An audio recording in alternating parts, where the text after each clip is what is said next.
Social science class में आप सभी का स्वागत है।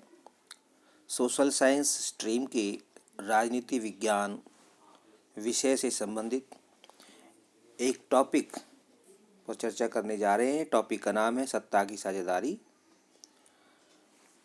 यह 10वीं कक्षा का चैप्टर 1 भी है और NCERT के सिलेबस से संबंधित है। इसमें हम वस्तुनिष्ठ प्रश्नों के बारे में चर्चा करेंगे और कुछ महत्वपूर्ण प्रश्नों को समझने का प्रयास करेंगे। तो आइए हम इस वीडियो क्लास को स्टार्ट करते हैं। पहला प्रश्न है, सत्ता की साझेदारी का क्या अर्थ है? वो चैप्टर की हेडिंग या चैप्टर के शीर्षक से संबंधित प्रश्न है, क्योंकि चैप्टर का नाम ही सत्ता की साझेदारी है। तो सबसे पहले हम यही समझने का प्रयास करेंगे कि सत्ता की साझेदारी क्या होती है अथवा सत्ता की साझेदारी का क्या अर्थ है।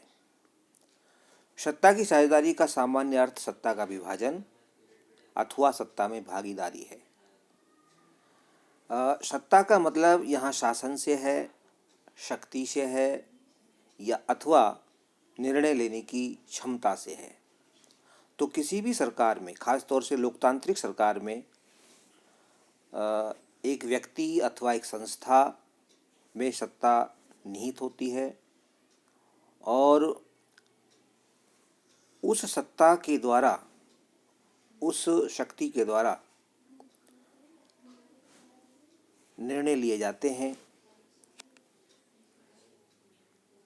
तो सामान्य अर्थ हो गया कि सत्ता की साझेदारी का सामान्य सा अर्थ है सत्ता का विभाजन, सत्ता का बंटवारा अथवा सत्ता में भागीदारी। दूसरा प्रश्न है, सत्ता का क्या अर्थ है? What is power? अब पावर का अर्थ है शक्ति अथवा निर्णय लेने की क्षमता। किसी भी समुदाय या देश के संबंध में महत्वपूर्ण निर्णय लिए जाते हैं। वे निर्णय स्वयं से संबंधित होते हैं और अपने आप को व्यवस्थित करने या अपने हित में निर्णय लेने की क्षमता पर निर्भर करता है। और यह निर्णय लेने की क्षमता जिस व्यक्ति अथवा संस्था के पास होती है वह सत्ताधीश हो सकता है और इसी सत्ता को हम शक्ति कहते हैं अथवा निर्णय लेने की क्षमता है। तीसरा प्रश्न है, बेल्जियम की राजधानी क्या है? क्योंकि इस चैप्टर में बेल्जियम और श्रीलंका के उदाहरण दिए हुए हैं और वहाँ ये दो उदाहरण अलग अलग कॉन्टेक्स्ट से लिए गए हैं। बेल्जियम का जो उदाहरण है वो सत्ता की साझेदारी का बेहतरीन मॉडल है और श्रीलंका सत्ता की साझेदारी के विरुद्ध एक मॉडल है, जहाँ पर सत्ता की साझेदारी नहीं की गई थी और वहाँ पर एकात्मक शासन व्यवस्था थी, जिसकी वजह से वहाँ पर राजनीतिक अस्थिरता रही और कुछ समय के लिए वहाँ पर अराजकता का माहौल था, अशांति थी, क्योंकि श्रीलंका सिविल वॉर या गृह युद्ध में उलझ गया था और उसका कारण यही था कि वहाँ पर सत्ता की साझेदारी नहीं थी। चलिए उसके बारे में बाद में बात करेंगे। पहले हम बेल्जियम के बारे में बात करते हैं। बेल्जियम की राजधानी ब्रुसेल्स है। ब्रुसेल्स वह शहर है, सिटी है जो EU की भी राजधानी है, अर्थात यूरोपीय संघ की भी राजधानी है। तो बहुत महत्वपूर्ण स्थान है ब्रुसेल्स। और जो EU अथवा यूरोपीय संघ 28 देशों का एक समूह है। यूरोप महाद्वीप के जो समूह देश हैं उनका ये प्रतिनिधित्व करता है। अगला प्रश्न है कि बेल्जियम में डच भाषा बोलने वाले लोग कितने प्रतिशत रहते हैं। तो बेल्जियम की जो सामाजिक संरचना है या वहाँ का जो सोशल स्ट्रक्चर है, उस सोशल स्ट्रक्चर में रिलीजन या कास्ट इम्पोर्टेंट नहीं है, वहाँ पर इम्पोर्टेंट है लैंग्वेज। तो वहाँ 3 लिंग्विस्टिक ग्रुप्स रहते हैं, 3 लिंग्विस्टिक कम्युनिटीज़ रहती हैं। भाषाई समूह, तो पहला महत्वपूर्ण जो भाषाई समूह है वह है डच भाषी अर्थात डच भाषा बोलने वालों का समूह, जो कि वहाँ पर सबसे ज़्यादा है और जिसका प्रतिशत 59% अर्थात 59% है। तो बेल्जियम में डच भाषा बोलने वाले लोगों का समूह या लोगों की संख्या या लोगों का प्रतिशत 59% है।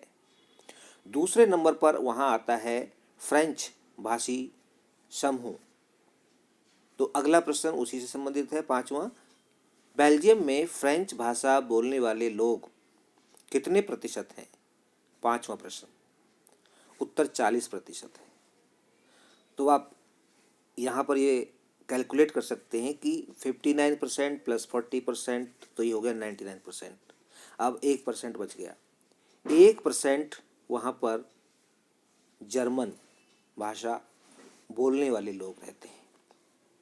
तो प्रश्न छठा है कि बेल्जियम में जर्मन भाषा बोलने वाले लोग कितने प्रतिशत रहते हैं? तो उत्तर है 1%। प्रश्न पलट के भी हो सकता है कि बेल्जियम में 1% लोग कौन सी भाषा बोलते हैं? तो उसका उत्तर होगा जर्मन भाषा। ऐसे ही जो पहले 2 प्रश्न हैं उनको भी पलटा जा सकता है कि बेल्जियम में 59% लोग कौन सी भाषा बोलते हैं? तो उसका सीधा सा उत्तर डच भाषा, और 40% भाषा बोलने वाले लोग क्या कहलाते हैं? तो वो कहलाते हैं फ्रेंच भाषी लोग। तो इस तरह से वहाँ की जातीय या फिर वहाँ की जो सामाजिक संरचना है, सामाजिक बनावट है, जिसमें लिंग्विस्टिक ग्रुप्स हैं या फिर भाषाई समूह हैं। वहाँ जाति या धर्म या फिर नस्ल नहीं है, बल्कि वहाँ पर भाषाओं के आधार पर लोगों में एक तरह से डिवीज़न कह सकते हैं आप, या उनमें ये कह सकते हैं कि उनका एक अलग अलग स्वरूप है कि एक डच भाषा बोलने वाले लोग हैं, दूसरे फ्रेंच भाषा बोलने वाले लोग हैं, और तीसरा जो समूह, छोटा समूह, बहुत ही लघु और सूक्ष्म समूह कह सकते हैं, वह है जर्मन भाषी लोगों का, जिनकी संख्या 1% है।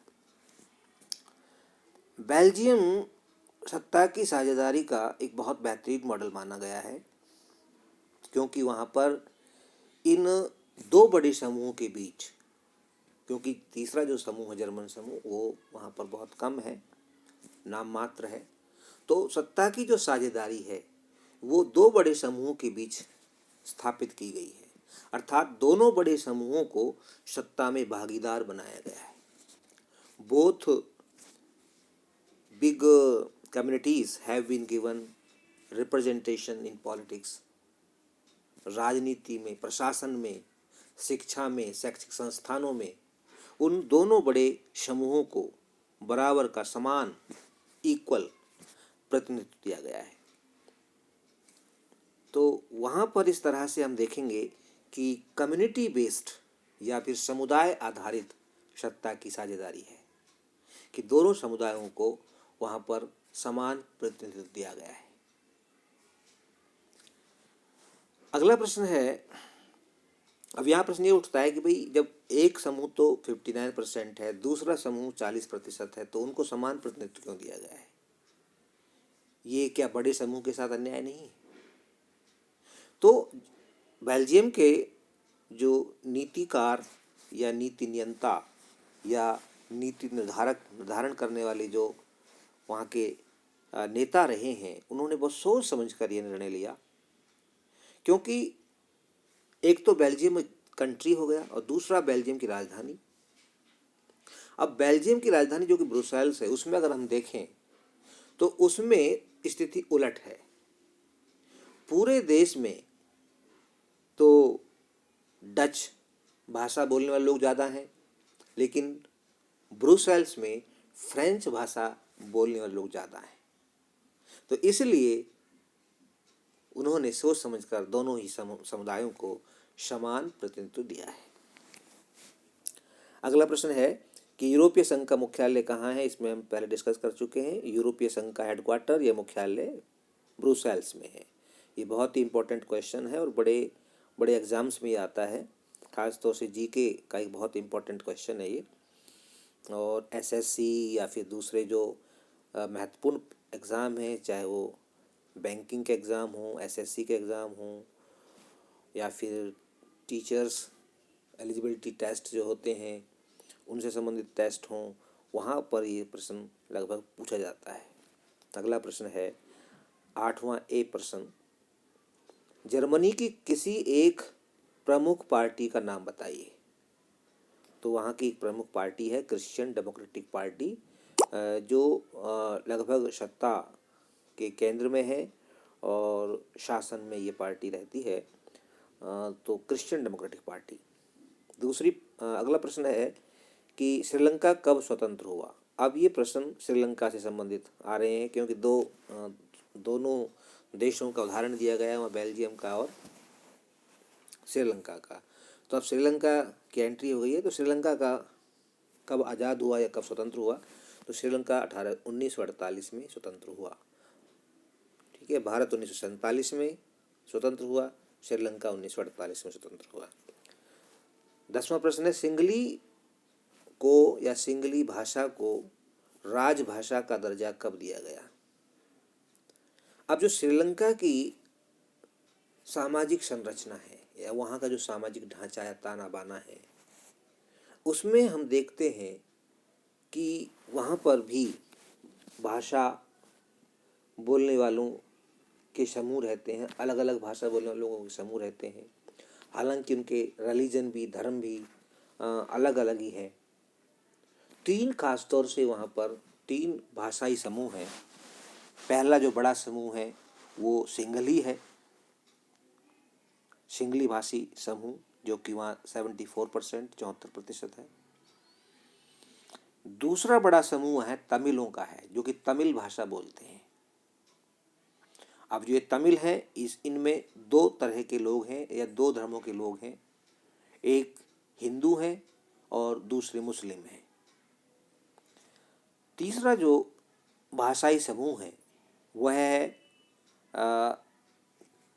जो कह सकते हैं कि जो इंग्लिश बोलते हैं या जिनकी भाषा इंग्लिश है और उनका धर्म भी अलग है, और वह हैं ईसाई लोग, क्रिश्चियन लोग। तो 3 समूह हो गए वहाँ, भाषाई आधार पर भी हैं और धर्म के आधार पर भी हैं। अब जो सिंगली भाषी लोग हैं वो अधिकांश जो हैं बौद्ध बुद्धिस्ट हैं, बौद्ध धर्म को मानने वाले हैं। तो वहाँ पर ज़्यादा जो संख्या है वो सिंगली समुदाय की है। अब सिंगली समुदाय होने के नाते श्रीलंका में हुआ ये कि वहाँ पर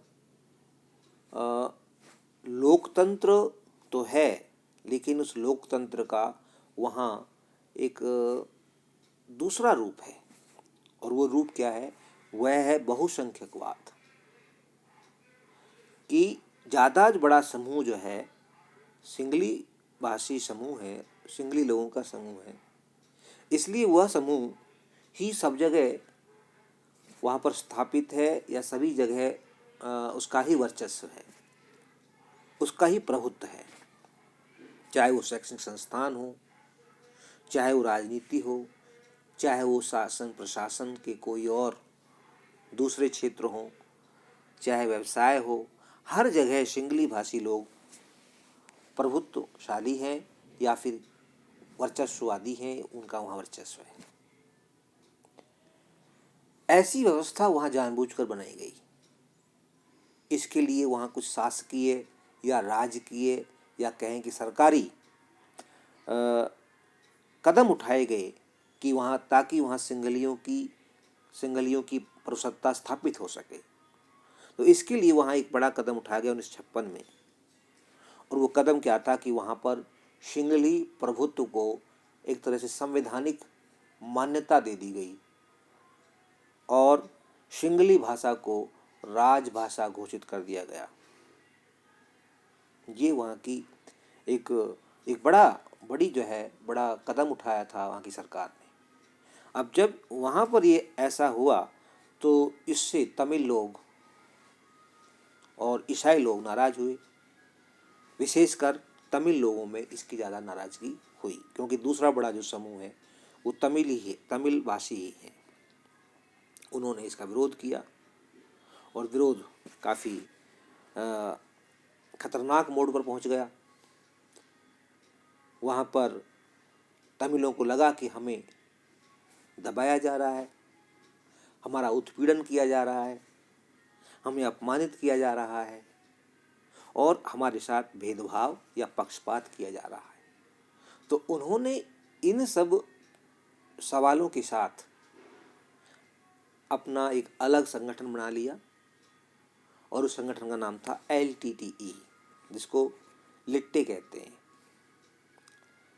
liberation of Tamil tigers Eelam, एक संगठन जिसका नेता प्रभाकरण था और वह एक आतंकवादी संगठन था, उग्रपंथी या आतंकवादी संगठन कह सकते हैं, और हिंसावादी संगठन था, और जिसने वहाँ पर सरकार और सिंहलियों से सीधे सीधे टकराने का निर्णय लिया और इस तरह से श्रीलंका में गृह युद्ध हो गया। गृह युद्ध जो है वहाँ पर जो लंबा चला, ये 1986-87 की बात है। उस वक्त हमारे देश के अंदर श्री राजीव गांधी जी प्रधानमंत्री हुआ करते थे। तो ये श्रीलंकन क्राइसिस के नाम से जाना जाता है। उस वक्त हमारी सरकार ने, राजीव गांधी की सरकार ने वहाँ पर पीस कीपिंग फोर्सेस या शांति वाहिनी सेना एक तरह से भेजी थी, जिससे LTTE या लिट्टे जो संगठन था, ये जो वहाँ के तमिल थे वो नाराज हो गए और इसका खामियाजा राजीव गांधी जी को अपनी जान दे करके चुकाना पड़ा, क्योंकि वहाँ पर तमिल संगठनों ने फिर उनकी हत्या की साजिश रची और इस तरह से जब वो एक चुनाव में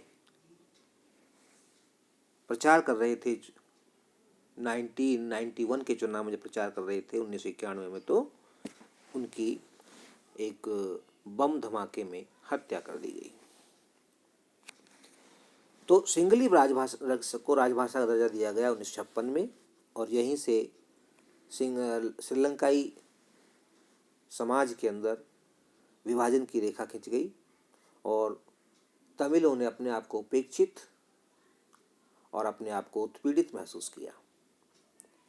अगला प्रश्न है, श्रीलंका की आबादी में ईसाई लोगों का कितना हिस्सा है या हिस्सा कितने प्रतिशत है? तो ईसाई वहाँ 7% है। 12वां प्रश्न है, श्रीलंका की आबादी में तमिलों का कितना हिस्सा है? इसका उत्तर 18%। श्रीलंका की आबादी में तमिल 18% है, जो कि श्रीलंका का दूसरा बड़ा समुदाय है। पहला सिंहली 74%, दूसरा 18% तमिल। 13वां प्रश्न है, श्रीलंका में सिंधी भाषा बोलने वाले लोगों का धर्म क्या है?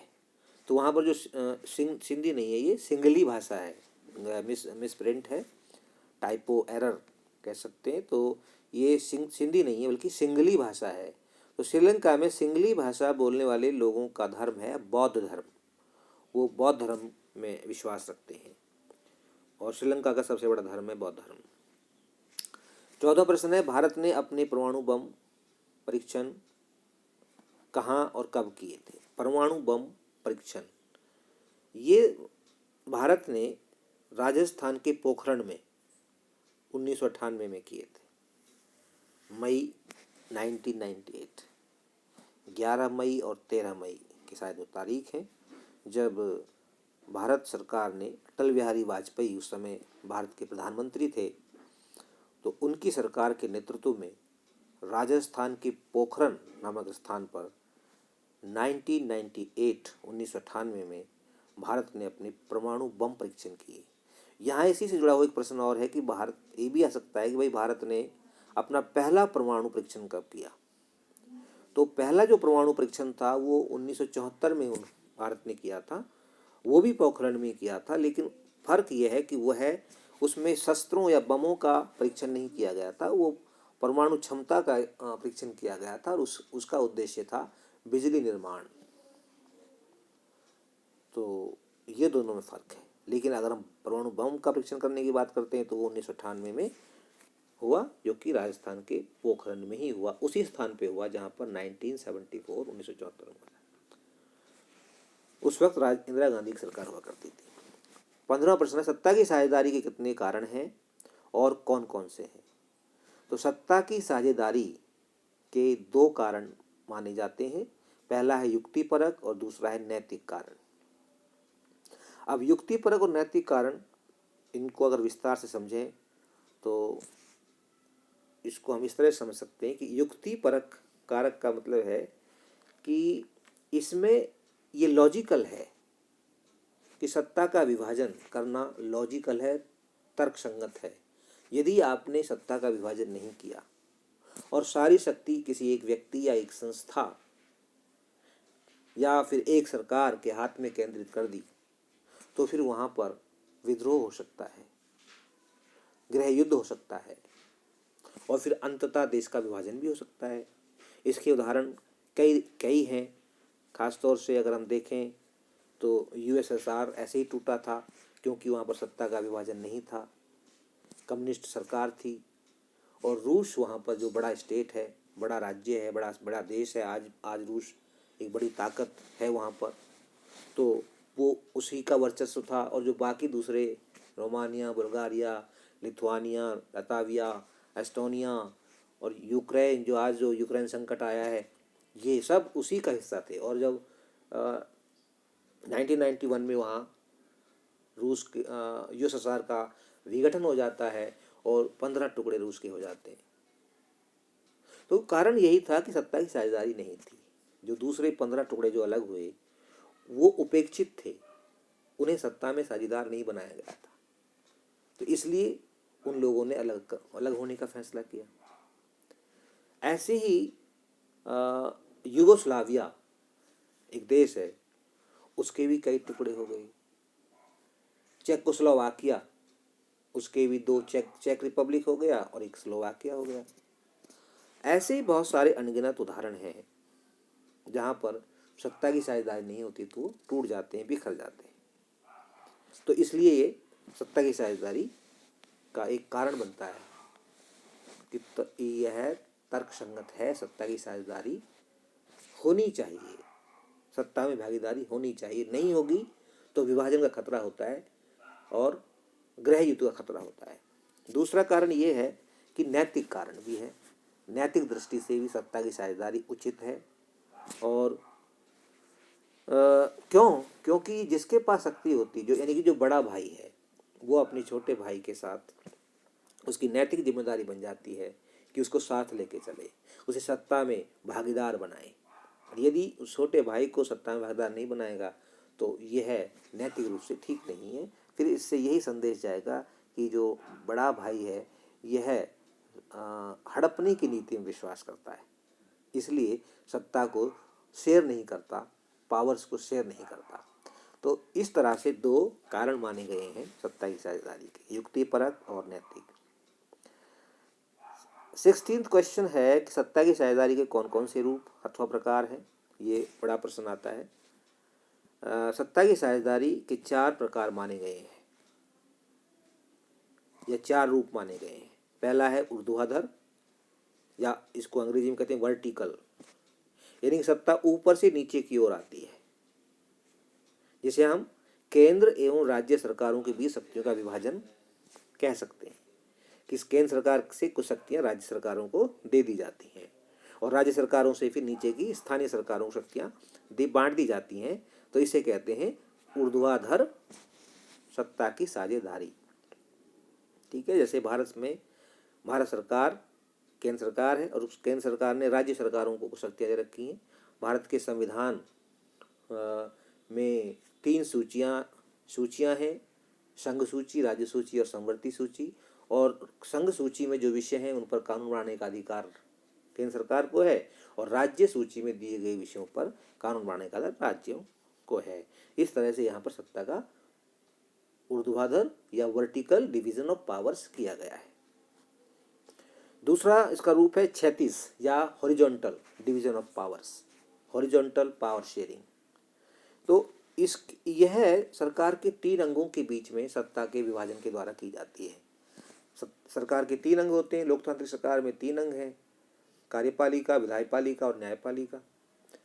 विधानपालिका का काम कानून बनाना है, कार्यपालिका का काम उस कानून को लागू करवाना है, और न्यायपालिका का काम विवादों का समाधान एवं न्याय करना है। तो तीनों काम अलग अलग संस्थाओं को दिए गए हैं। यह राजतंत्र में ये समस्त शक्तियाँ किसी एक व्यक्ति के पास होती हैं, जिसको राजा अथवा रानी कहते हैं। तो वहाँ पर सत्ता की साझेदारी या सत्ता में भागीदारी नहीं होती राजतंत्र में या सैनिक तंत्र में या फिर कुलीन तंत्र में, है ना। लोकतंत्र एक ऐसी शासन प्रणाली है जिसमें सत्ता की साझेदारी होती है। सत्ता में सभी जो है समुदायों को भी इसमें भागीदार बनाया जाता है, और सरकार किसी एक संस्था के सत्ता किसी एक संस्था के पास नहीं रहती, बल्कि बटी हुई होती है। इसको कहते हैं सेपरेशन ऑफ पावर्स। पहला वाला था डिवीजन ऑफ पावर्स, दूसरा है सेपरेशन ऑफ पावर्स। ये मॉन्टेस्क्यू का सिद्धांत है। उसने अपनी पुस्तक द स्पिरिट ऑफ लॉज में यह सिद्धांत दिया, शक्तियों का पृथक्करण। तो शक्तियों के पृथक्करण के तहत सरकार के 3 अंगों के बीच शक्तियां बांट दी जाती हैं। ये 3 अंग हैं, कार्यपालिका, विधानपालिका और न्यायपालिका। तो इस तरह के विभाजन को हम कहते हैं क्षैतिज, यानी कि या इसको हम पैरेलल, हॉरिजॉन्टल, ठीक है, या समानांतर शक्तियों का विभाजन भी कह सकते हैं। तीसरा है दलों अथवा संगठनों की सत्ता में भागीदारी। यह इस तरह समझा जा सकता है कि मान लीजिए अगर किसी एक सरकार को बहुमत नहीं मिलता है, तो फिर उसमें कई दल शामिल होकर के एक गठबंधन सरकार बनाते हैं, और वो जितने भी उस गठबंधन में शामिल हैं वो सभी दल सत्ता में भागीदार बन जाते हैं। कुछ प्रेशर ग्रुप्स भी हैं, कुछ संगठन भी हैं, उनकी भी सत्ता में भागीदारी होती है। वो भी सरकार को प्रभावित करते हैं और सरकारी नीतियों को प्रभावित करते हैं, सरकार पर प्रेशर और दबाव डालते हैं। तो इस तरह से उनकी भी सत्ता में भागीदारी होती है। तीसरी दलों अथवा संगठनों की सत्ता में भागीदारी। चौथा है समुदायों की सत्ता में भागीदारी। समुदायों की सत्ता में भागीदारी का मतलब है कि जो कम्युनिटीज हैं, participation of communities in the power, you can say. तो सत्ता में समुदायों की भागीदारी का उदाहरण हम भारत में SC ST OBC को रिजर्वेशन के तौर पर देख सकते हैं कि हमारे यहाँ भारत के संविधान में अनुच्छेद 330 में SC और ST कम्युनिटीज़ को संसद के लोकसभा में आरक्षण दिया गया है। SC कम्युनिटी के लिए, SC समुदाय के लिए, अनुसूचित जाति के लिए 84 सीटें लोकसभा में आरक्षित हैं। यह इसलिए किया गया है ताकि उनकी भागीदारी सत्ता में सुनिश्चित हो सके। ST कम्युनिटी को 47 सीटें दी गई हैं, उनके लिए 47 सीटें रिजर्व हैं। इस तरह से अगर हम OBC की बात करें तो OBC के लिए हालांकि लोकसभा या विधानसभा में उनके लिए सीटें रिजर्व नहीं है, परंतु शैक्षणिक संस्थानों में दाखिले या प्रवेश में उनको आरक्षण दिया गया है, और सरकारी नौकरियों में भी आरक्षण दिया गया है। जैसे SC और ST समुदाय को भी सरकारी नौकरियों में और शैक्षणिक संस्थाओं में आरक्षण दिया गया है। तो इस आरक्षण के माध्यम से जो पिछड़े समुदाय हैं या फिर हाशिए के जो समुदाय हैं, उन्हें सशक्त करने के लिए, उनका सशक्तिकरण करने के लिए उनकी सत्ता में भागीदारी जरूरी हो जाती है। इसलिए समुदायों की सत्ता में भागीदारी होती है। तो इस तरह से 4 रूप होते हैं सत्ता की साझेदारी के। अब इस वीडियो क्लास को यहीं समाप्त करते हैं, क्योंकि नहीं तो फिर ये वीडियो ज़्यादा लंबा बन जाएगा। इस वीडियो में हम एक चैप्टर को ही डिस्कस करेंगे, अगले चैप्टर में संघवाद को डिस्कस करेंगे। तो आप सभी इस वीडियो को ध्यान से देखें, अगर समझ में नहीं आया तो फिर से दोबारा से देखें। इसी के साथ आप सबका धन्यवाद, और अगर वीडियो अच्छा लगे तो इसे शेयर करना भी ना भूलें।